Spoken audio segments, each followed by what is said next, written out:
Hello everybody, and welcome back to Shedley Model Railway. I'm Rob, and it's another update for this month. And I thought I'd mention this video. Well, it's not a happy one, unfortunately. I would remain the good, the bad, and the ugly. I'll tell you the reason why.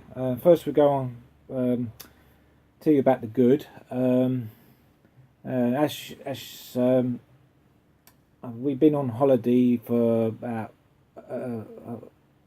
last week, and we went. Well, we were at Devon, so we spent one night at Exeter and 4 nights at Paignton, and the weather's been really nice as well.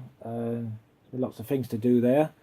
And also discovered a couple of model shops while we were there. One in Exeter, which was round the corner from the guest house we're staying, and also there was one in Paignton, not far from the Paignton Dartmouth Railway.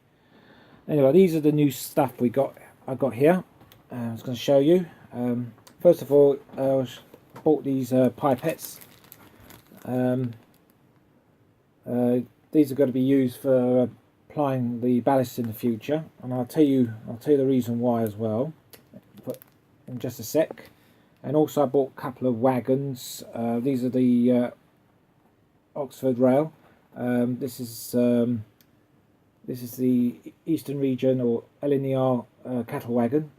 And I haven't had them out of their box yet, but just before I show you, this one and also the grey 6-plank open wagon, also LNER wagon.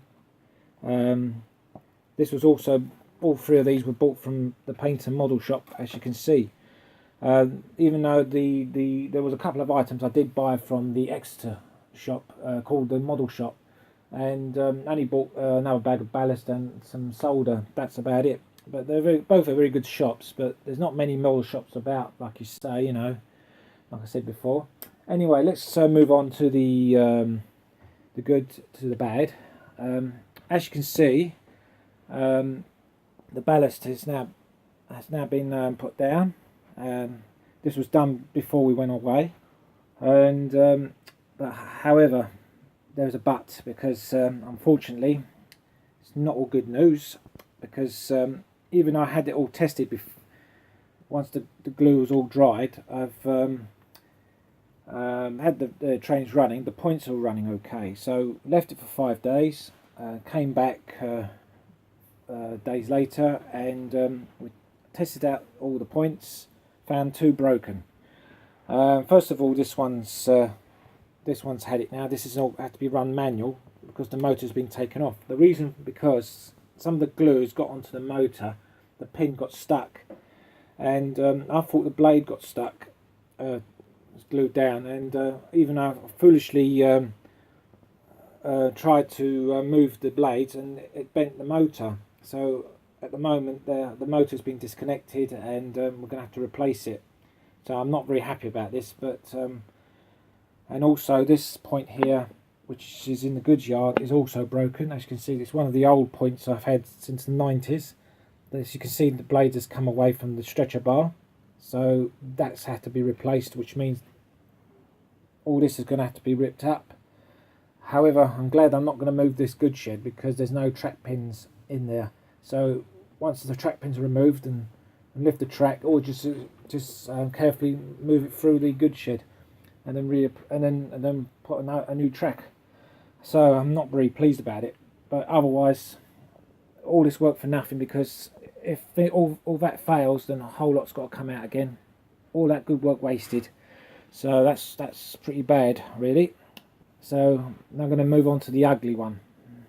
I forgot to mention how to apply the ballast. However, I've used these syringes, and I have used them before, but however, that if you notice that some of the ballast has all gone all over the place. This is caused by the syringes. When you fill it with glue, when you have to apply it you have to press it down very gently, but at times that the bloody plunger gets stuck, and you have to force it, and then it just squirts out too quick and dislodge all the ballast. So I won't be using these anymore. That's why I bought these pipettes I showed you earlier. I haven't tried them out yet, but I'm going to give them a try, and hopefully this will work, so there will be no forcing out any glue. So there you go. Right, now we reached the last part of the update, which I did say the ugly part. Well, I wouldn't say ugly, but not for this model. It's an excellent model. This is done by Hornby. Now, what I'm saying that I've discovered there is a serious issue with it. It's all started back last week when this was going to use to haul the Holiday Expresses. If you notice on the description on the video, the last video I made, that the loco had to be withdrawn for immediate effect, like we're on a real railway. I'll tell you what's happened, and I suppose anyone who also owns this model, D5512.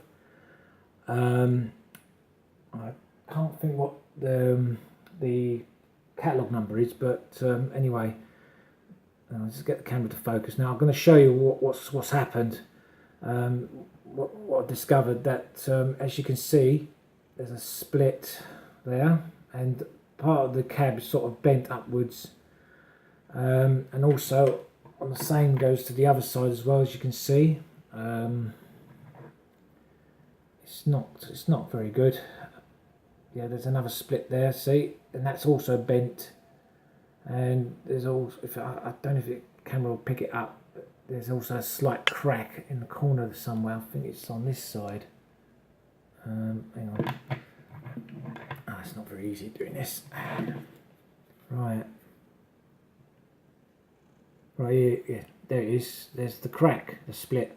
Now, what I found out, I thought it was something to do with the heat, because this loco was left in the shed, and however, this was stored in the shed for a number of years, except winter. But it's, when I look it up on the internet, look on RM Web, I found out that it's a common problem with this model. It's something to do with the chassis. It's got something to do with a Mazak compound or material they use in there, and what that does, I think after a certain time it swells up. It's just swelling, and also that they just break off. And I'm not going to take the body off and show it to you. I'm not going to do that, because obviously some people, I do know quite a few subscribers also, I saw they also have this type of loco on your videos, but I'll advise you to check your locos now, because obviously it's the Mazakitis. It's now got, it's a common problem with the early model class 31, because I bought this from Model Zone back in 2005, and and I've never had any problems. I was aware of it, but I thought it's not gonna. I thought, well, it's not gonna happen, but I'm afraid it has. But it was also with the other ones as well. But on the later models, the other class 31 I've got, which is I bought in 2007, was the later batch, which it's not affected. So, like I said before, guys, my advice is, if you do have this this model here, the class 31, I'll show you. If I can get hold of the it's the catalogue number is. Hang on, sorry about that. Catalogue number is R2420.